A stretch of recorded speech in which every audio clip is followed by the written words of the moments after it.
Good evening, everyone. This is the February 19th Education Committee meeting, which was delayed from, is it just last week? I'm getting confused. From last Monday. So we're holding this meeting until 8 o'clock, at which time we will adjourn and then begin again for the business meeting, just so that's clear, and in case people here haven't heard yet, school's been canceled tomorrow, so I'm sure everybody's super upset about that. With that, I will turn it over to Mr. Copeland. As I said, it hurts me the joy with which people respond to a school closing. We have two presentations this evening, separate but related in some ways. Our academic support program and evaluation update. This is the second evaluation report that Dr. Paul has undertaken. The first was the gifted and talented. And I should announce at this time that I'm asking her to begin the third, which will begin this summer, and that's a look at our special education program. And that's going to be a very extensive look. Also tonight, Dr. Eveslage will talk about the work that we're doing on our achievement imperative task force in trying to close the achievement gap. So this is, we really wanted to get this in because we think these are two important, all of the presentations are important, but these are certainly high on our list. They're part of the goals, superintendent and board goals for this year. And so with that, Dr. Paul.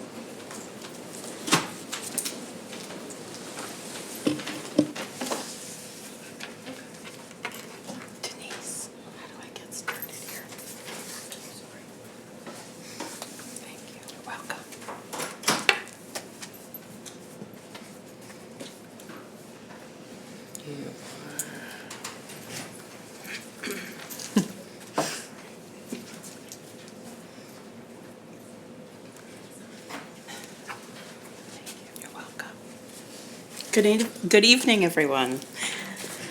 I'm here to give you an update on the academic support program evaluation, which we started some time ago, and I want to give you an update on where we are. We're not finished by any stretch of the imagination, but I wanted to give you a status update and kind of give you some thinking points about the types of work that we've been involved in as a result of examining these programs more closely. If you recall, when we initially started this evaluation, we designed it with the purpose of making judicious decisions about the way that LMSD is using our resources to organize and to provide support for students who are struggling academically. The design that I selected for this particular evaluation was an evaluation rubrics design, which is a way of constructing rubrics around key evaluation questions so that you can examine a large variety in a broad scope of data to make some decisions, some evaluative judgments about programs. And so as a result of using these evaluation rubrics, we are setting ourselves up to make some decisions about programs moving forward. 4 decisions are what we would expect, 1 of 4 decisions for each of the programs. The first decision could be to continue the program as it is currently implemented. Another decision could be to expand the program. We could consider refining and then monitoring the refinements of that program, or perhaps discontinuing a program. So the 4 key questions around which this evaluation was designed have to do with program effectiveness, program equality, the singularity of purpose, and a cost analysis of the programs. So specifically, these are the questions that we are hoping to answer through this work.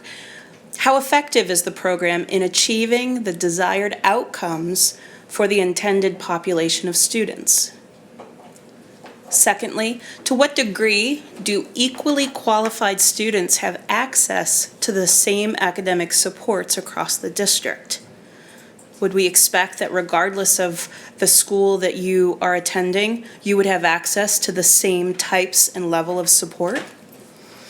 The third is singularity of purpose. To what degree does the program fulfill academic needs that cannot be reasonably met without the program? And finally, with a cost analysis, we're looking at program costs not only in terms of the financial resources that we're investing, but also the cost to the students who are participating. Oftentimes with academic supports, you see that students are pulled from other learning experiences. And so we want to make sure that if we're pulling them from other learning experiences and we're investing resources of time and people into a program, we want to make sure that we are getting what we hope from that program, that we are achieving the outcomes that we would hope for the students who are participating. So this was our design, and the next part of this evaluation was to decide, well, exactly which academic support programs should be evaluated. There are lots of ways that this school district offers academic support to students, and so we really needed to define, first of all, what is a program? And the Center for Disease Control, they do a lot of really excellent work around program evaluation. And this is a very commonly referred to definition of program in terms of evaluation. Any set of organized activities supported by a designated set of resources to achieve a specific and intended result. That's the definition of a program according to the Center for Disease Control. So if we extend that definition to this evaluation of academic support programs in the district, we could define them as any set of organized activities supported by a designated set of resources to achieve a specific and intended result for students who demonstrate an academic deficit not connected with an identified disability. Now, there are a few components to this definition that are worth paying attention to. The first is academic deficit. It's a phrase that at first seems a bit rough around the edges or a little harsh. We don't often like to use these types of terms when we're working with students, but in this case, we really need to think of academic deficit as a measurement term. If we're looking to the literature around academic supports, we will see that it is often referred to as programs that are relating to academic deficits. The outcome of these programs should be that these deficits are reduced or eliminated. So we identify students who have academic deficits in specific areas, and the outcome of their participation in the program should be that those deficits are reduced or eliminated, and we could measure that. Another important piece of this definition is that these are programs that are intended for general education students, that they're part of the general education program available to all students. Students who have an identified disability are supported through special education services, which is designated, their programs are designated through those individualized goals that are set up in their IEPs. We're not looking at those types of programs for this evaluation. This evaluation is focusing on academic supports that are available to all students. So specifically, on the left, you're going to see a bulleted list of the academic support programs, or ASPs, that are within the scope of the current evaluation. We're looking at reading support that is provided by specialists K-12, math support, also provided by specialists K-12, achievement team activities, K-12, any of the supplemental courses for students in math, in literacy, or study skills are included. And we're also looking at specialized programs for students who are at risk of falling behind or disengaging from school. And specifically, we're looking at the NOW program, which is also referred to as the Communications Lab at the high school level. The programs that are not within the scope of this current evaluation include those types of supports that students receive during the more ad hoc spaces in their school day, which would be the lunch and learn period or the WIN period. They're called different things at the different levels. The tutoring programs are not included in this evaluation, nor are, as I said before, any of the services that are part of the special education program. And finally, we do offer a number of academic supports through summer programming as well as after-school programming. Those are not included in this evaluation as either. We wanted to really draw some firm boundaries around what we would focus on with this evaluation, and we really wanted to look more carefully at the programs that are offered within the school day, the programs that students and parents are not having to expend extra time to try to get to outside of the regular school day. So these are what are included. So before you begin any evaluation, there are a few things that need to be in place in order to evaluate it. And so within the evaluability assessment, there are some common pitfalls that programs fall into which make them not ready for evaluation. The problems fall into these two categories. One is the design of the program, so design problems, or problems with the way that the program has been implemented. Even if it was designed really well, it may have been implemented in ways that make it unevaluable at this point in time. Design problems, just briefly, you can have problems with the theory of change or the program theory. That is really talking about the alignment of the why and the what. Why do we have a program? And does it even make sense that the what we are providing would address the why? Sometimes we have a problem with the alignment of those two things, which then makes the program invaluable. Secondly, some programs often lack clear goals or measurable objectives. If we haven't named the targets that we're working toward, then we can't determine whether or not we have met those targets. So it's important that we have clear goals and measurable objectives in place. With implementation, we run into some problems with when perhaps the program isn't serving the intended population. We can have problems with the programs lacking the resources that they need to implement the program as it should be implemented. You can run into problems with the activities of the program or the interventions not being delivered in the way that they are supposed to be delivered. So that's a problem with the fidelity. And then finally, we can run into problems when programs lack capacity to provide or to generate the data that are needed to evaluate.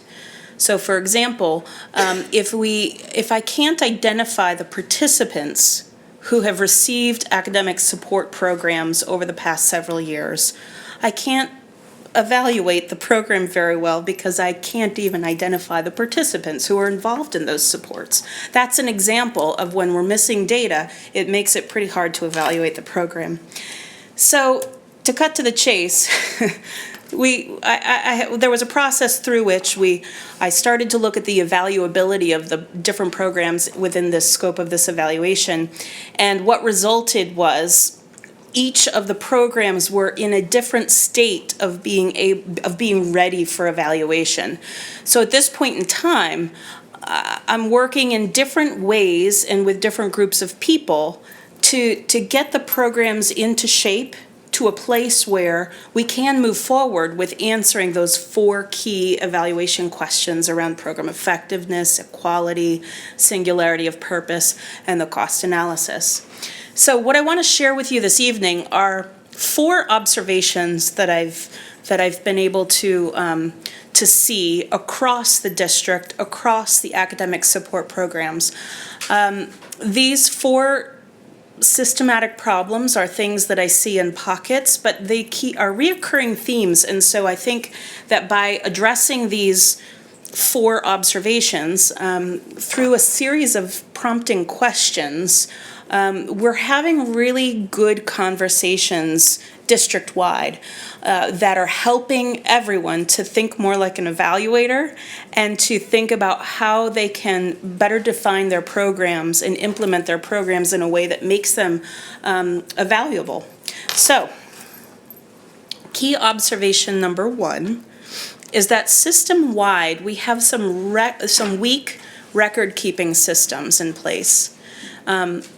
some of the questions that we need to answer. For example, who are the participants? Into the secondary level, that's very easy for me to pull because I can go into PowerSchool. I can pull up the enrollment records because at the secondary level, we actually put it on the kids' schedule and we can see them on a class list. So I can pull the data from the last several years for who has been enrolled in those different support programs. At the elementary level, it's grown more organically. The reading specialists, the math specialists, and the achievement teams have been keeping records in the ways that work best at their building level. In some cases, the enrollment records are kept as spreadsheets in a shared network folder. In some cases, they're kept in SharePoint. In some cases, they're kept by the reading specialist or math specialist themselves. So I've been working with the specialists at the elementary level to gather that participation information from the past 4 years. They're sending me, as we speak, I have spreadsheets flowing into my email that are giving me the participation information that I need for the last several years. So some of the other key questions, though, that we need to address as a district are, where should we be housing this participation information? Where should the assessment data be housed? The assessments that go along with these support programs, because they often go above and beyond the general assessments that students are participating in. So we need to come to some consensus about how we plan to keep these records moving into the future, not only for the sake of just good record keeping and good organizational memory, but also because as students move through our system and transition through to middle school and to high school, what's happening currently is some of that information stays back in their original buildings, and so we get to middle school or we get to high school, and teachers, administrators, teams who want to look at the history of academic support for students are unable to access that information very easily. And so a piece of this is making sure that we have vertical alignment K-12 so that the information is easily accessible for anyone in the future who may need access to it. The second observation is that I'm noticing some inconsistencies in the way that programs are designed and implemented across the sites. And again, this is a piece of it. This is because some of these programs have been growing organically, or buildings have been making decisions about how they need to modify the interventions at their building level to address the needs of the students in their building. So we have to answer these questions. First of all, who is it that should be determining the core program design and the way that it is implemented in the schools? What specific interventions and strategies should be provided to participants as part of that core support program? And where within the program design should there be appropriate differences that are a result of building or person-level professional judgments? If we can define the core program and the core intervention, then we can also define where there is wiggle room to individualize and to modify. But with many of the interventions in academic support land, there are evidence-based designs and programs that, when implemented with fidelity, we can expect some key results.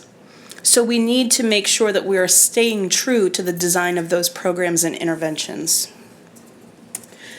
The third observation that I'd like to share is that we have a lack of systematic progress monitoring expectations and practices. It's happening at the individual level. It's happening in some pockets and programs. Now remember, this is general education, not special education. That's a whole different ballgame. But in this case, I think we need to be engaging in conversations about what are the specific student outcomes that we're expecting as a result of their participation in reading support, math supplement class, Excel study skills, whatever it might be. What are the expected outcomes? What tools should we all be using to measure the change that results from those interventions? And how are we going to monitor those outcomes to determine if the student should continue with that support, if the support should be modified in some way because it's not working for that kid, or maybe they have found success and they can be exited from the program so that they can participate in other learning experiences. So we need to have those tools and structures in place so we can make those decisions consistently and with a good level of confidence. The final observation I'd like to share is that we do have some differences in the level of support that is available in each of the buildings as a result of the ratio of specialists to students. So for example, we currently have a model in place where we have provided a K2 reading specialist and a specialist for 3-5 in the elementary school, regardless of the population of the school. So in Gladwin, where we have a very high student enrollment, 2 reading specialists are trying to provide the same level and type of support as the 2 reading specialists in, for example, Belmont Hills, where there are more than 200 fewer students than in Gladwin. Even more of an example is math support. We have 1 math specialist per elementary building. So the level of support that math specialist in Gladwin is able to provide, just based on logistics and scheduling, to work with students from all of those different sections and all of those different classrooms, is very different than what it looks like in Belmont Hills. So I'm urging us to really think carefully about the way that we are designating staff support for the needs of the buildings based on enrollment, but also based on some of the specific needs that are within each of the buildings across the district. So I just wanted to share a few of the specific actions that we're taking as a result of these observations and this ongoing work.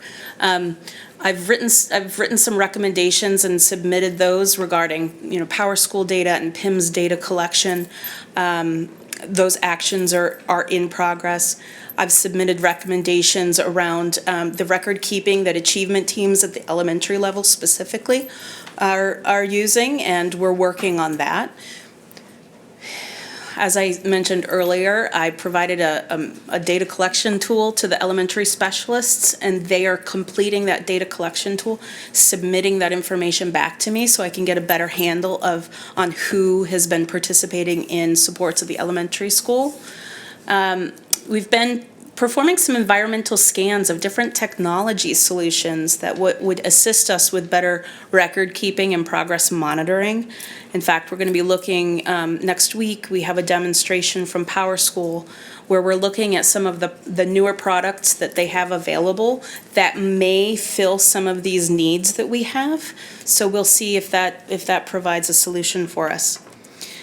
And then around program design, the achievement team, we very recently came together with achievement team, people involved in an achievement team at the elementary level specifically, and determined that we really want to start a focused group to work on thinking carefully about the structures around achievement team, the record keeping around achievement team, and what that work is accomplishing for students.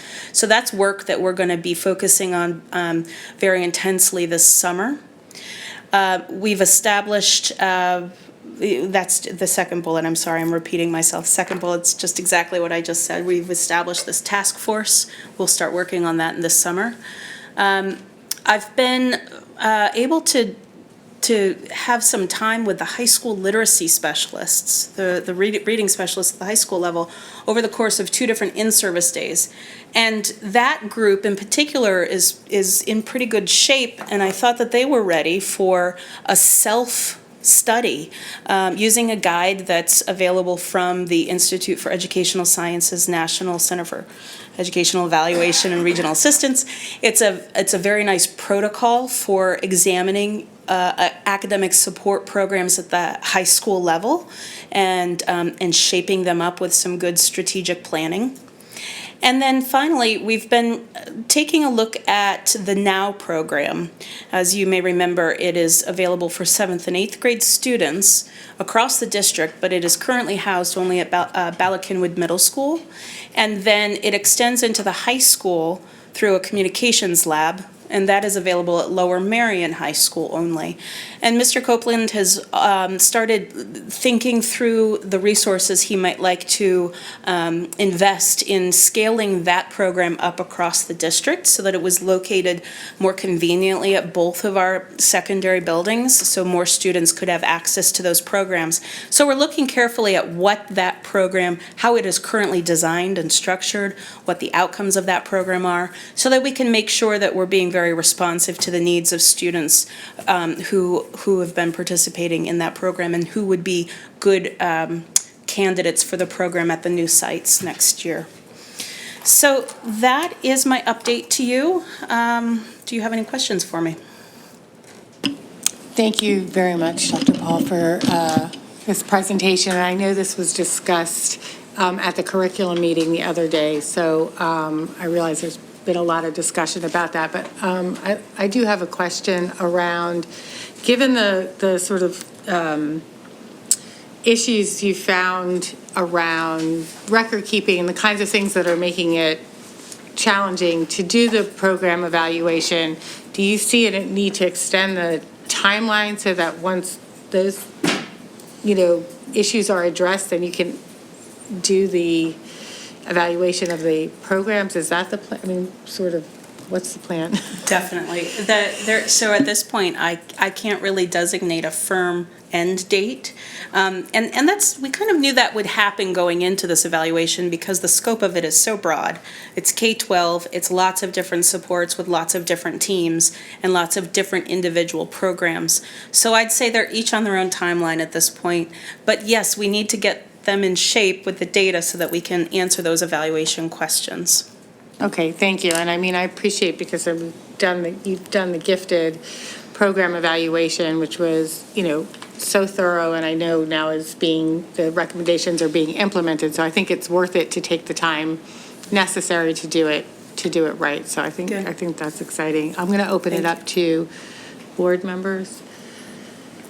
Lori? Yeah, I'm sorry, I wasn't at the curriculum committee meeting. I think that this is a great framework for, you've already uncovered a lot of interesting issues, and I guess maybe this is a premature question, but I think it's good that there's, you remain focused on different buildings, different needs based on the student population, so you're not trying to standardize everything across the schools.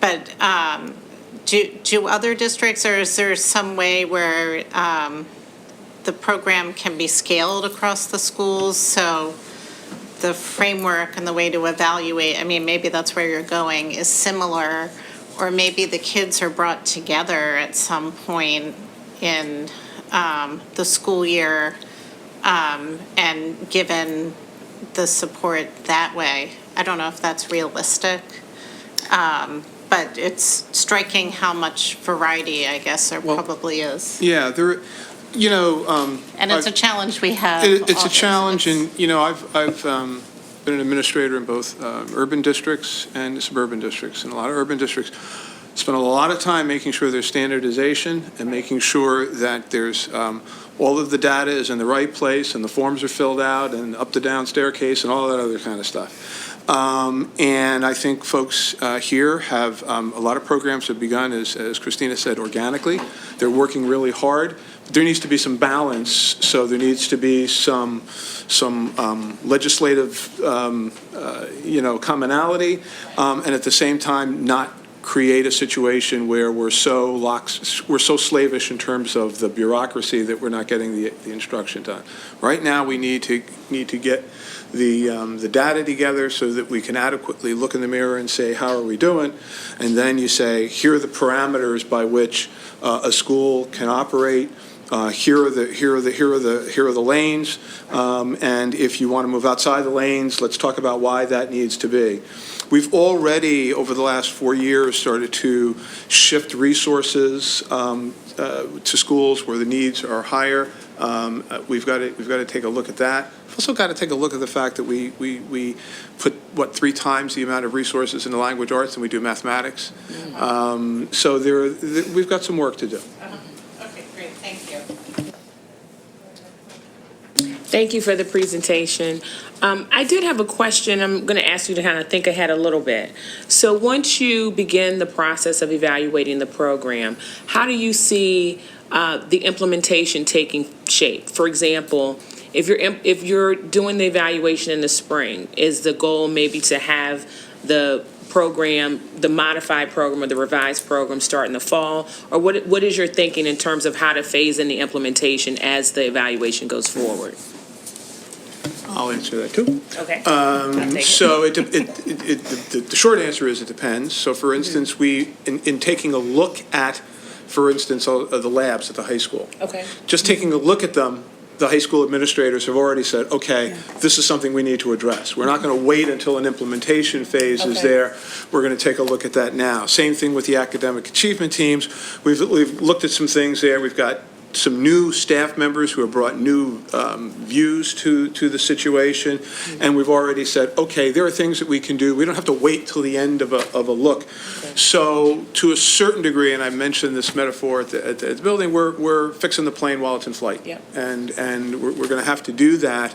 So I don't know that there's going to be quite the beginning and end that we saw in the gifted and talented program, because this is going to be an ongoing process as we Yeah. move through. Awesome. Thank you.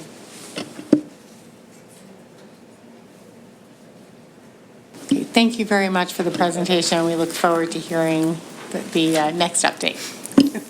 You took 3 minutes from Dr. Everslage. Let's go, Dr. Everslage.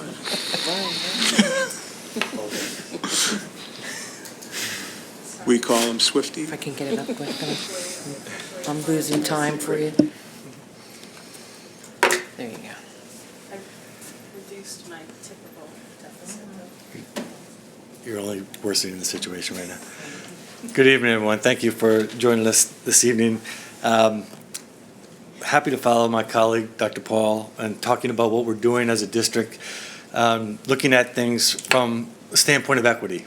And we've done a lot of work in this area in the district, and very simply put, equity is giving people what they need, not giving everyone the same thing. We heard that thread consistently through Dr. Paul's message, and we know that we as a district are moving in the right direction when we are thinking through a lens of equity in everything that we do on a day-to-day basis, not separate work, the work around equity.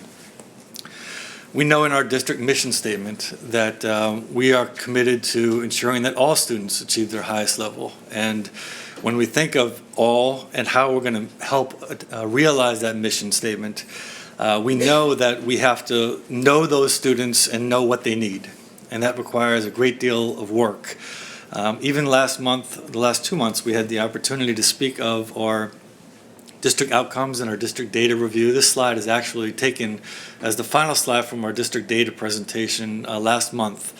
And we know that despite efforts to ensure that all students are attaining their highest level, we know that we have outcomes that are not necessarily consistent across subgroups, and that's not certainly acceptable to us.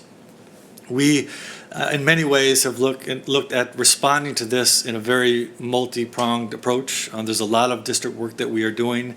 I don't think this presentation will capture all of it, but it should give us a summary of some of the major work that we're doing around equity and cultural competence to respond to some of the gaps that we are seeing in our outcomes. So just as a basic kind of definition, general understanding of what cultural competence is and why it's so important.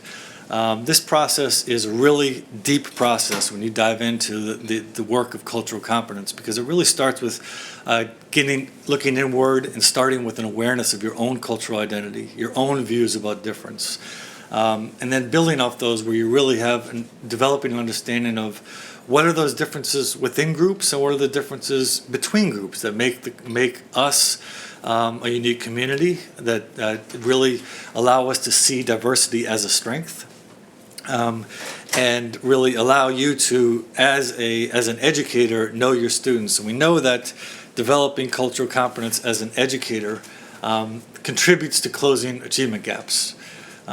Cultural competence, as we hear from the NEA, is a key factor in enabling educators to effectively work with students from cultures other than their own. And that process to cultural competence is indeed a journey.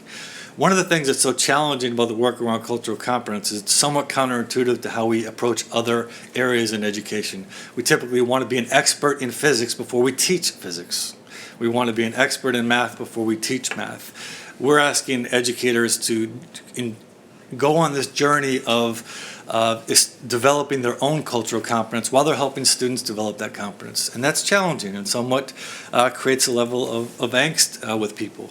But the journey to cultural competence, there are a lot of visuals that have represented this. I like the continuum of cultural competency as far as how adults can go through this process of becoming more culturally competent. And one thing that stands out when we talk about cultural competence is that cultural blindness is kind of in the midpoint. And it wasn't that long ago that cultural blindness was viewed as the optimal, as the end. You want it to be, cultural blindness was where you want it to be. I don't see color. I don't see difference. And we know now, and the research now supports that taking that approach doesn't allow you to fully appreciate the difference in others. It doesn't allow you to appreciate how that difference can benefit us as both individually and collectively. So we ask people to go on this journey. It is a cyclical journey where you're developing knowledge and skills, and your awareness and your attitudes are constantly changing and working off one another. And we are not only helping students and ourselves understand better, but we're also deconstructing narratives. There are narratives, a lot of cultural narratives out there, and we have to help students deconstruct those narratives. And as issues pop up in the media that students are faced with, that we're faced with, we go through this process of trying to make sense of it ourselves while helping students make sense of it. And it's really important work that really helps us understand and know our students.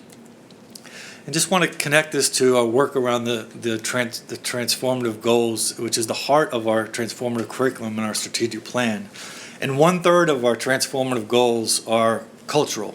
Remember, transformative goals are K-12 goals, or transferable skills that are interdisciplinary in nature. And if we look at our cultural goals, and this is just a blowing up of the cultural goals from the previous slide, but we want students at all grades to be able to navigate diverse sources, to understand different perspectives, to be able to speak from a place of courage and compassion and knowing what's right.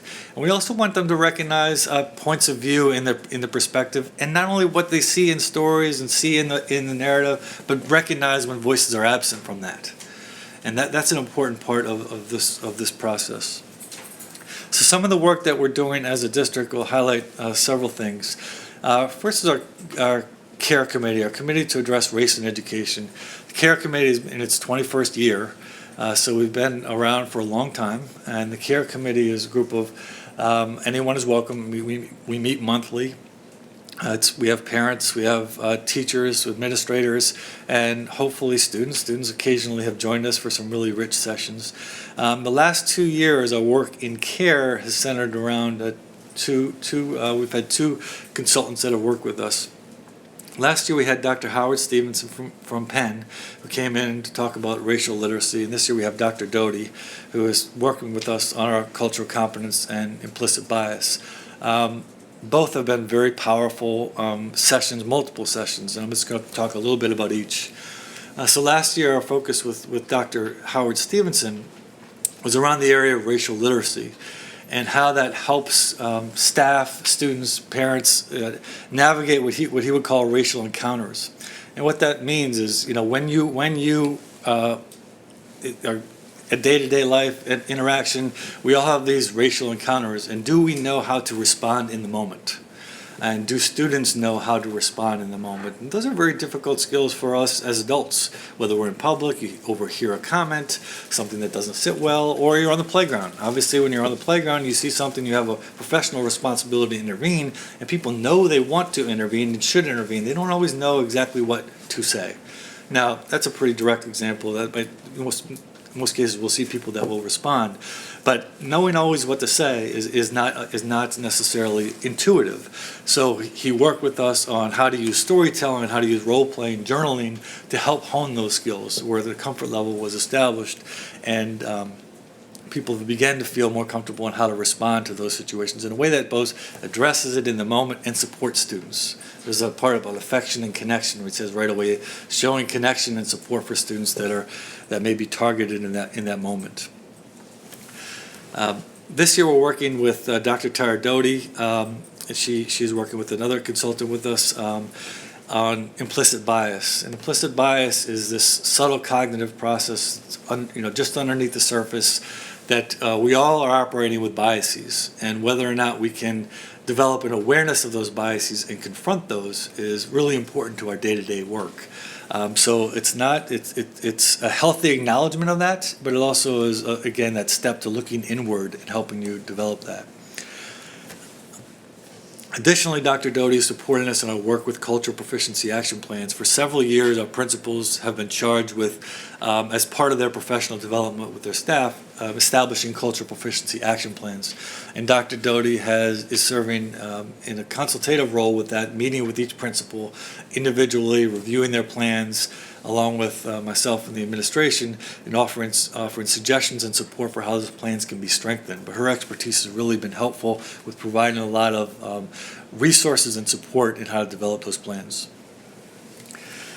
Another aspect program that we have is the Achievement Imperative Task Force. And the Achievement Imperative Task Force was started by Superintendent Copeland in January 2016, and in essence serves as the action arm of CARE. So CARE, we do a lot of work. There's a lot of discussion about our work around cultural competency, cultural proficiency. The Achievement Imperative Task Force is really tasked with just that, very, very action-oriented tasks that we have subcommittees of professionals and some parents, administrators, and teachers working together with really specific tasks.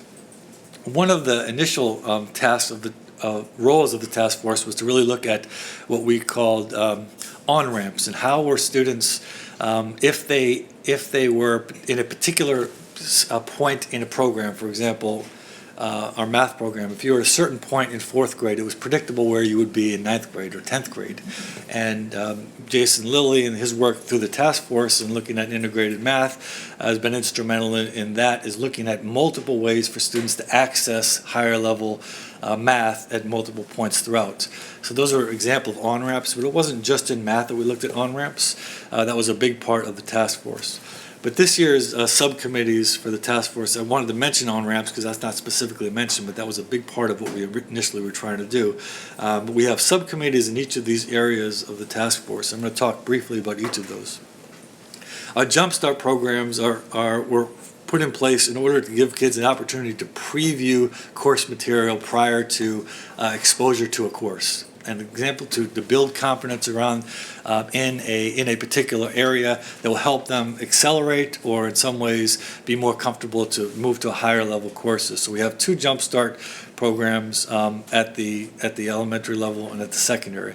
Around each of these subcommittees, we were tasked with setting up a structure called Objectives and Key Results, or OKRs. And objectives and key results are objectives are single statements that are qualitative and inspirational. It's really important for each of these subcommittees to have a specific goal for what they want to do, and then have key results that are going to help us get there.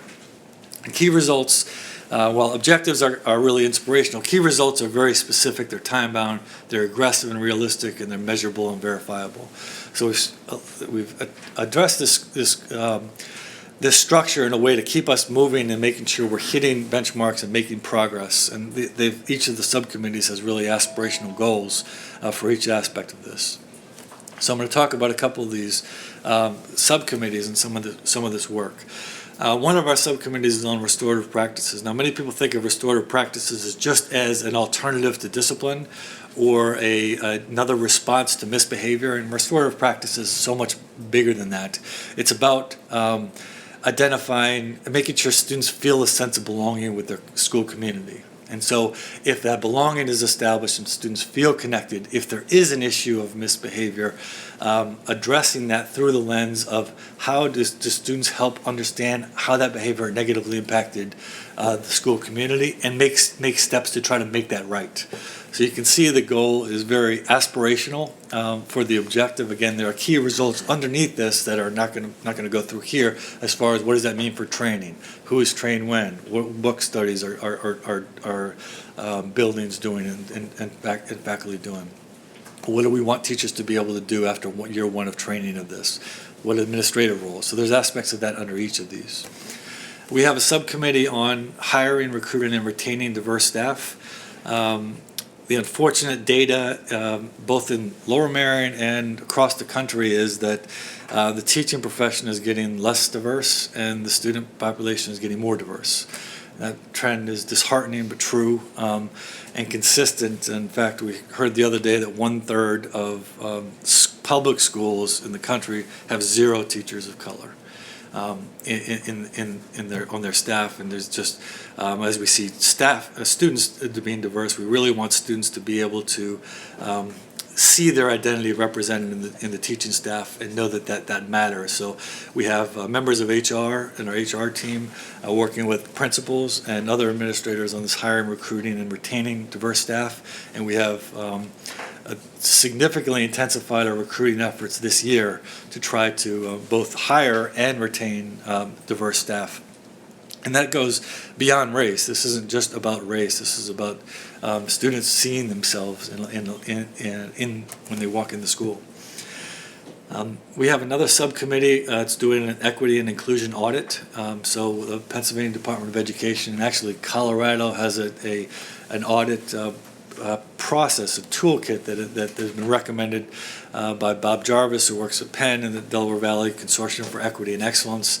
And we have a subcommittee there looking at how are we looking at our own practices, our own policies, and trying to identify institutional barriers to access that we perhaps didn't recognize, that perhaps were blind spots for us. So there's a process where we can really look at our own practices in order to try to find that. We have 2 Jumpstart programs that I referenced. One is at the secondary level about trying to get students in AP courses, in particular in the areas of STEM.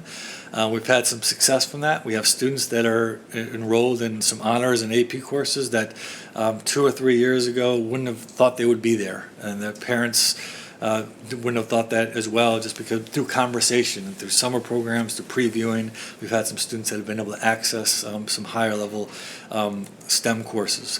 And we had a highly successful, for the last 2 summers, an elementary Jumpstart program for a week-long, basically a summer camp, full-day camp in the summer that really was all about science and getting kids, underrepresented kids, interested in science.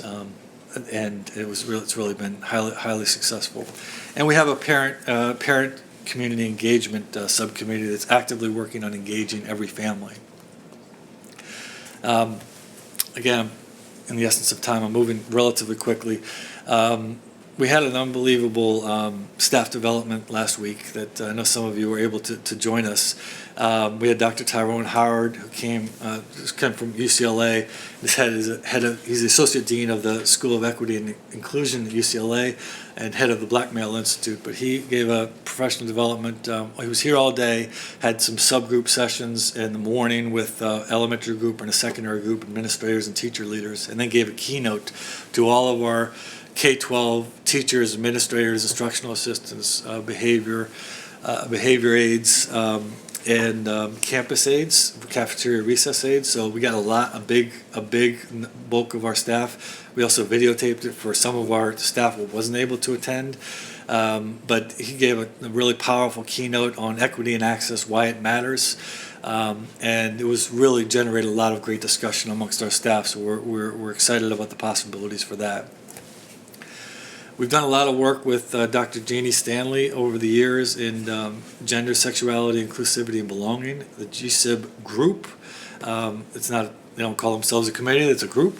Parents, again, teachers and administrators that are, have the goal of providing a safe and supportive, inclusive environment for all. We've done a lot of work in the district around the GET policy and how we're supporting students who are gender fluid students.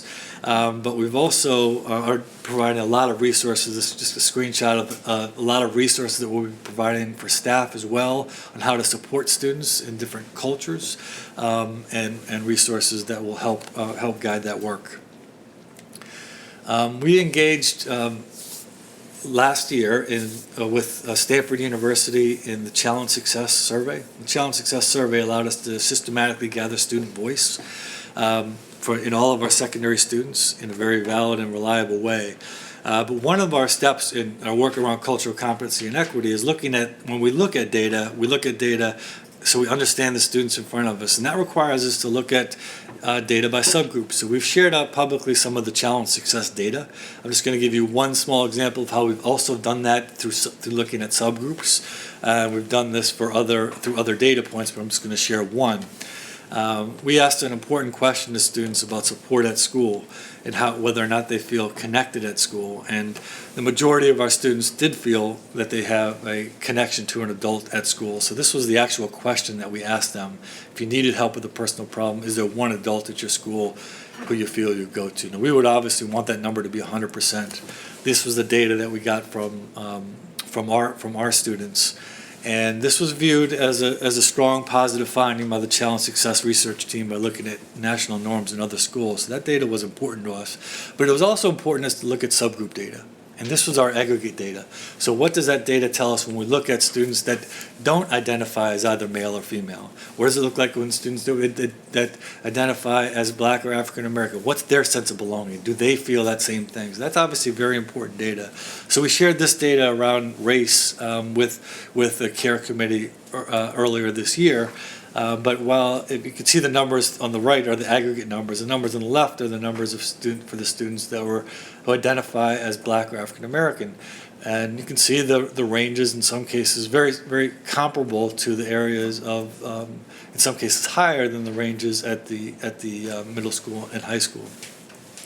And then we break that down by race. We work it down by grade. And what does it look like at grade? And you can see as students enter into the in high school, the numbers go up as you get closer to graduation. That is consistent with national data. As kids in high school, they have more adults they work with, coaches, sponsors, they have more teachers, and there's just more likely, and with age, it's more likely to have a connection.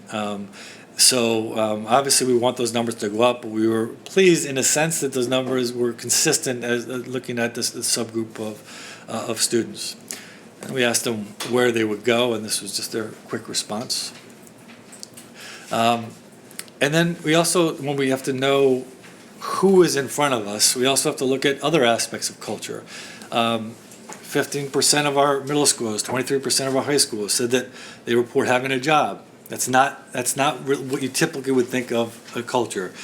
My grandfather was a high school principal for 36 years in a rural district in Minnesota where 100% of the kids went home to work on the farm. That was part of the culture there. We don't think of that here. We have to acknowledge, we have to know the kids in front of us. We have to know that that is part of the reality of students that work, that have jobs, and also those that have responsibilities for childcare. These were surprising findings that we weren't fully anticipating when we were thinking of what the scope of the student experience would be. That is understanding culture. I know we're tight on time. I have only 2 more slides. Another experience that I just wanted to highlight, which opened the doors for some great conversation, was our high school administrators and department chairs shadowed students. They followed students around the whole day. So they would find a student schedule, they'd go to every class, they'd put on a backpack, they'd sit in class, they'd go to the cafeteria, they'd get changed for phys ed, they'd participate. And in some cases, what we found, early findings were that we had students that followed, staff that followed a student who was mostly like an AP Honors IB student, and we had and then we also, that same adult would follow a student who's mostly in college prep level classes. And, we found some concerns, and that raised some questions for us about, there's a culture of college prep, there's a culture of honors. I'm not even going to jump to the conclusion if it's a concern. There were differences that raised questions. It's resulted in a lot of conversation. We're actually having Mr. Copeland's calling a summit. I don't know if that's over. All of the chairs are going to come together from both buildings. We're going to have the conversation about rigor, engagement, expectations, and we're looking forward to that discussion. But as we make efforts to try to understand students, it helps us help them. And that's really the process of what cultural competence has been. So the work, just another couple things about as a final slide of some other related work that's around equity and achievement. Again, this won't capture everything, but we're looking at our academic support programs. We are adding high school course electives that are going to be recommended in the fall for different affinity groups. An example, we're looking at a course, Art, Music, and Literature of the Harlem Renaissance, a course that sounds, obviously is related to culture and would be fascinating for certain students. We want to provide those types of opportunities. We've bolstered the one-to-one tutoring program, and we doubled down on resources for that, and we have a lot more students that are getting one-to-one tutoring. We're finding good early results with that. And trying to increase after-school opportunities for disengagement. So one of the things that Mr. Copeland charged us with the task force was just engaging students who are disengaged, trying to find ways to engage students who are disengaged. And that really requires you to know students and find out what those gaps are. I mentioned the math program and the work that we've done around equity and access, and Dr. Paul's first evaluation on gifted program the gifted program has also yielded other recommendations where we're working on equity, achievement, and recommendations and universal screening for our gifted program. So I try to rush through based on time, but happy to take any questions. Thank you very much. First of all, I really appreciate all the work, and I know that this was presented in curriculum, and we didn't want to, because we had to cancel the last meeting, we didn't want to just skip over it, so we came up with this idea of starting an hour early, and now, of course, it feels rushed, but we definitely appreciate the presentation and all the work that's being done across both of these areas. So I'm afraid to do this at the moment. I'm going to open it up to questions. We need to actually do some public comment as well. So are there any questions or comments at this time? Sure, Robin. 30 seconds. I've had various touch points with CARE, the Achievement Imperative Task Force, and a number of the speakers. So just applaud to the administration, Mr. Copeland, Dr. Everslag, and the team, parents, students that have come together to really advance this work. So just an appreciation from the curriculum committee as well as the board for some really important work that I know is going to make Lower Merion cutting edge going forward. So again, thank you. Thank you.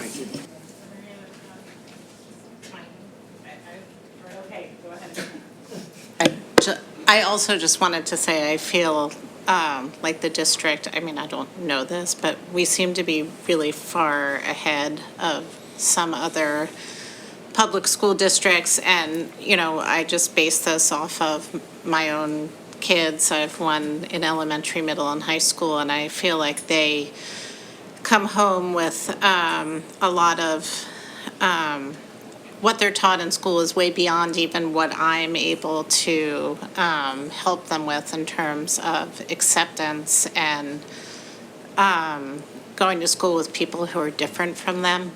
So I just think the district does an amazing job with that. Thank you very much. Anything else now? So again, I know I'm going to get to the public comment. So again, I'm sorry that we're not able to have more discussion right now, but I know we will be able to again in the future. At this time, I would like to ask for audience recognition. So if you would like to speak on these topics or any topic, have a question, please come sign up with Ms. LaPera. Is there anybody who's looking? Okay, you have to sign in. And so just so you know, you need to say your name and generally where you live, and there's a 3-minute limit. Yes, because otherwise you won't be on tape. My name is Shayna Kalish. I live in Marion Station, and I just had a question. When you were talking about both the recruitment committees and the queer group, I forget their acronym, I was wondering if there was sort of a cross-section of that where, as part of the recruitment, it wasn't just racially diverse and gender diverse staff you were looking for, but if you were also making an effort to hire queer staff members. Thank you. Do you want to? I don't know that we have done a recruitment per se, but I know that we are open to staff members of all gender identification and have hired recently, when they tell us. Yeah. So, I think with that, we are adjourned, and if you give us 2 minutes, we're going to have to reset up, and then we will come back again. So, thank you.